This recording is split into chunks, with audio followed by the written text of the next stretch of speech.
So here is a look at Bant spirits. We haven't seen a lot of spirits in the past week. The blue-white spirits deck didn't really show up too much at the Pro Tour.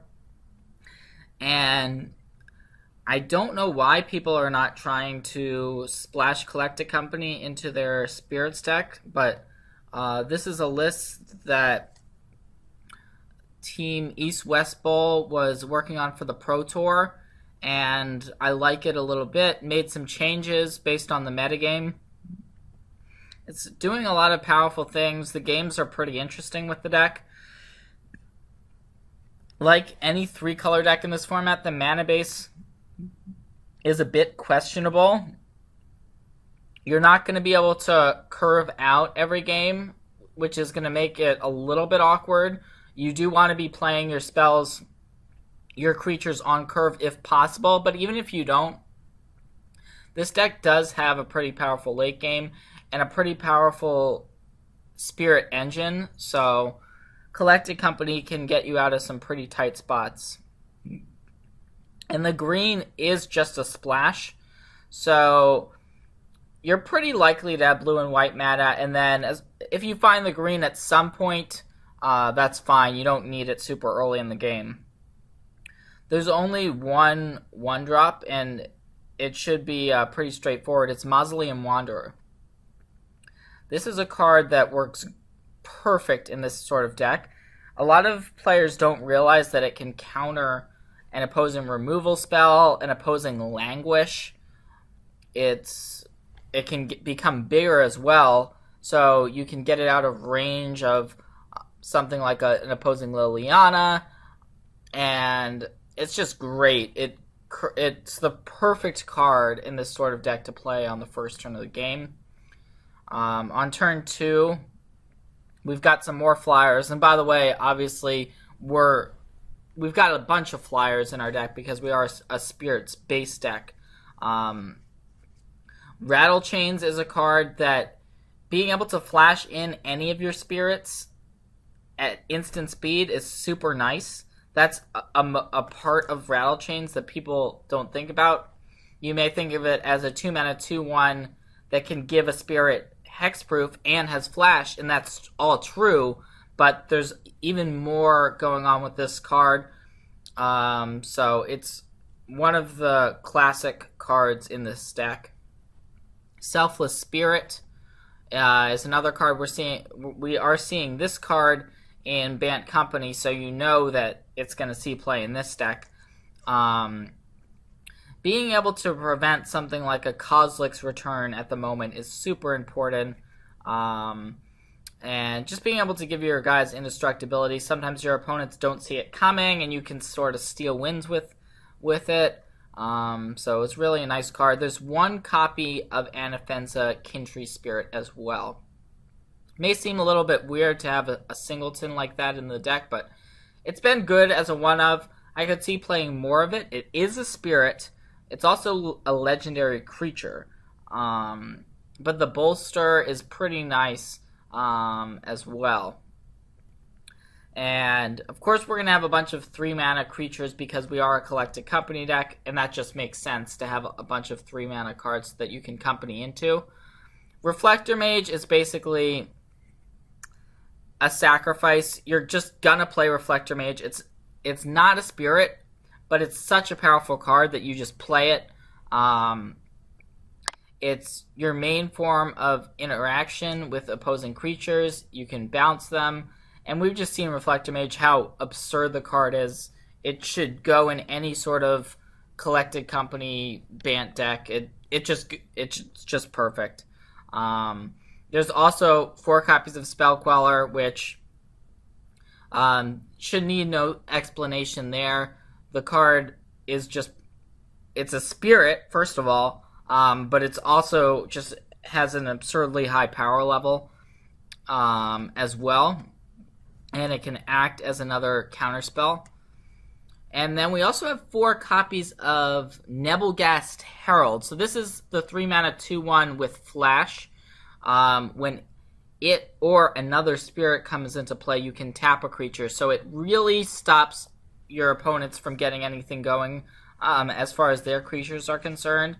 A lot of times you're going to play a spirit or two every single turn, and so you're constantly able to tap down opposing attackers or blockers, and then you can get through in the air. So this card, it also is better in multiples. You can just tap down your opponent's entire team with 2 of them in play. So it's quite a nice one in this deck.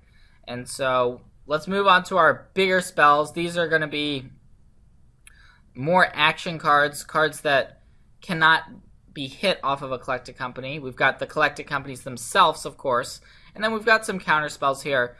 1 copy of Ojutai's Command.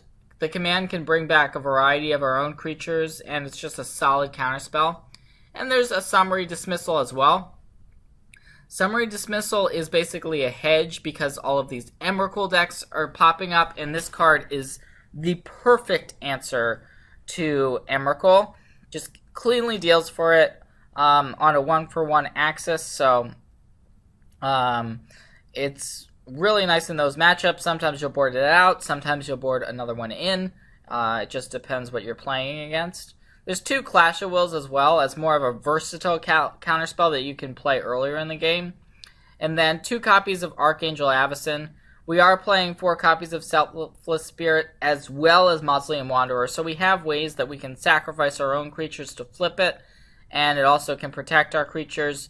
So it's been quite nice in this deck. And remember, we're operating almost entirely at instant speed, so anything that you can play on your opponent's turn has a lot more value than something that comes into play at sorcery speed.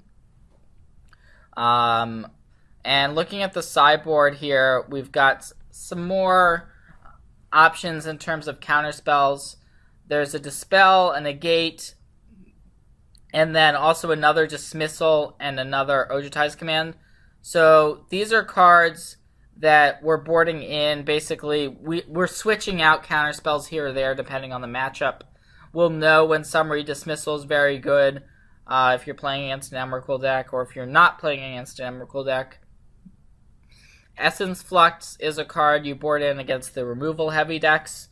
It can save a guy for 1 mana. It's not something your opponent sees coming. You can also just blink a Reflector Mage, blink an Avacyn, blink a Rattlechains, blink something, and then get the come into play effect again. And most of our creatures are spirits, so that nice little +1/+1 bonus can be relevant. And we've got some more one-ofs here. A Declaration in Stone for removal. Hallowed Moonlight, that comes in against other company decks, also can come in against the graveyard decks, the zombie decks with cards like Prized Amalgam, cards like Haunted Dead. You can prevent stuff from coming into play from your opponent's graveyard, which is pretty nice. The Silk Wraps are primarily for like White Weenie and aggressive decks, but they'll come in against also decks with like Primal Druids, Matter Shapers, and those types of Emerge decks. Stasis Snare is also good against Emerge decks. It's a card that is also good against Emrakul, so it can play a couple of different roles. And it's a very versatile removal spell. We don't have it in the main because we're trying not to leave ourselves too vulnerable to Dromoka's Command. There's only 2 creatures in the sideboard, and they're Bygone Bishops.